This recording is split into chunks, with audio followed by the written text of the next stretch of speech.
Por que Moro não foi cassado no dia de ontem? Porque o que preside o direito é a política. Então, nós podemos encontrar qualquer argumento para qualquer fato, qualquer interpretação, para qualquer acontecimento que esteja sob júdice, de tal sorte que, para dizer que Moro é condenado ou inocente, basta carregar as tintas para um lado ou para o outro. Assim também com qualquer coisa. Assim também o presidente Lula, quando ex-presidente, foi condenado pelas razões mais absurdas e esdrúxulas possíveis. Assim também uma multidão de gente está condenada no mundo e no Brasil pelas razões e crimes imputados, os mais esdrúxulos, e muita gente de alto crime, de alta contundência na desgraça social, passa incólume, não está presa, não está nem sequer perseguida.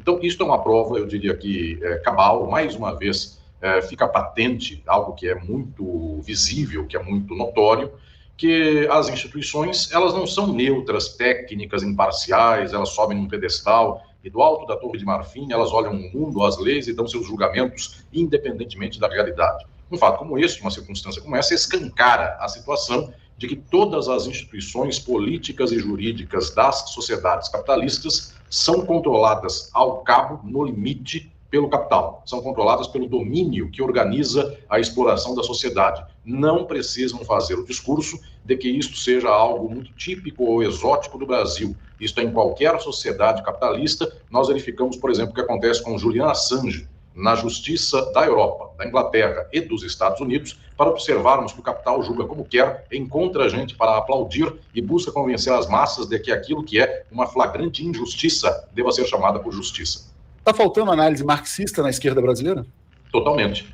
O que eu tenho falado aqui há anos, querido Leonardo, e tenho clamado, inclusive, sobre a urgência deste fato, cada vez mais fica mais desesperador observarmos que o âmbito do que se chama de esquerda, que está, eu diria, gostosamente confortável com a eleição de 2022, se vangloria de poder ter empurrado com a barriga um pouquinho a extrema-direita para mais longe. Esta forma de pensar, que acredita nas instituições, que acredita na ordem, que acredita que o direito dará conta do recado, isso é de uma ilusão atroz, porque no final das contas já faz 1 ano e meio que nós estamos desperdiçando tempo, 1 ano e meio de governo, porque deveria ter sido isso já de muito tempo atrás, mas faz 1 ano e meio que nós estamos desperdiçando tempo sem mobilizar as massas, apostando, portanto, em acordos, pactos, que chegaremos a uma certa situação na qual a poeira baixará, então as partes do mundo, do jogo da política não brigarão entre si, haverá uma certa concórdia, e tudo isto é só um empoderamento cada vez maior da direita,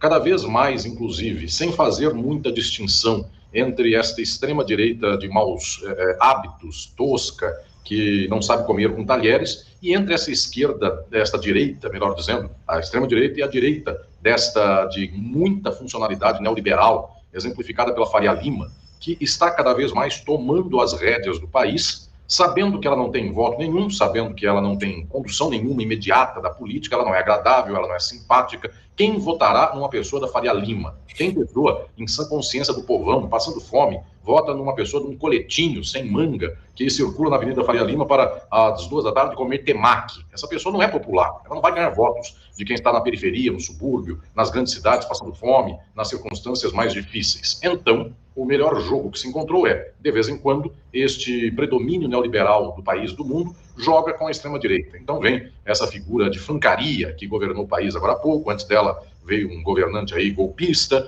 e assim se governa. E, do outro modo, quando isso também se esgarça, governa o neoliberalismo capitalista com este espaço das esquerdas institucionais, das esquerdas liberais, que fazem o serviço para o neoliberalismo e não tem que desgastar não tem que gastar alguns cartuchos como esses, da pessoa que grita de manhã, vou dar um golpe, me segura que 3 da tarde eu vou dar um golpe, coisas assim. Então, efetivamente, o que se passa é um quadro no qual a esquerda, ao não apostar na mobilização das massas, ao não apostar efetivamente em ser esquerda, porque ser esquerda é levantar o povo, levantar a classe trabalhadora. Ao não falar algo nesse sentido, ao não se encaminhar para o socialismo, ao não conseguir falar contra o capitalismo, é refém do neoliberalismo. O neoliberalismo é esse grande pacto que organiza o Brasil, que vai de um lado pelo Temer até do outro lado ao extremo do especulador da Faria Lima e passa pelas instituições, passa pelos tribunais, de tal sorte que o governo é feito hoje pela Faria Lima. Esse acordão vai chegar à liberdade do Jair Bolsonaro? Sim, pode chegar a isso, não sabemos se necessariamente chegará ou não, porque o corno de sempre é a esquerda liberal.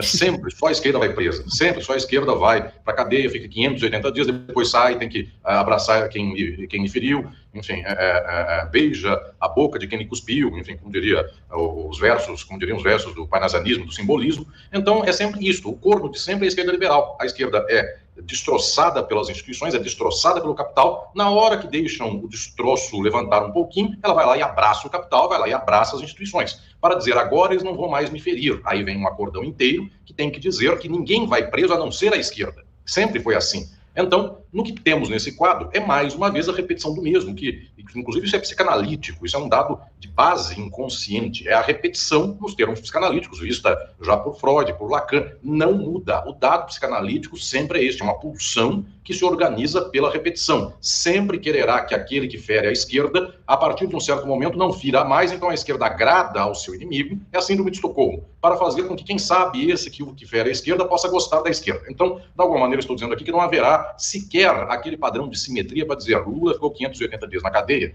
vamos deixar o Bolsonaro 580 dias na cadeia. Não tem simetria nenhuma, não tenho essa expectativa. O Bolsonaro pode ir para a cadeia? Pode. As circunstâncias de levá-lo à cadeia são, se for muita vergonha, se descobrirem por aí que joias e coisas mais, não dá para esconder mesmo alguma coisa desse nível, se então para esta esquerda do capital, a neoliberal, ela perceber que ela já tem braços e pernas para não precisar mais do Bolsonaro, porque a grande questão não é ver se tem joia ou não enfiada no bolso de alguém. A questão fundamental não é essa da joia, porque a pessoa pode dizer, essa joia não é minha, eu emprestei do meu vizinho. Qualquer coisa dessa dá para argumentar. A questão decisiva é se o capital quer ou não quer Bolsonaro e o bolsonarismo.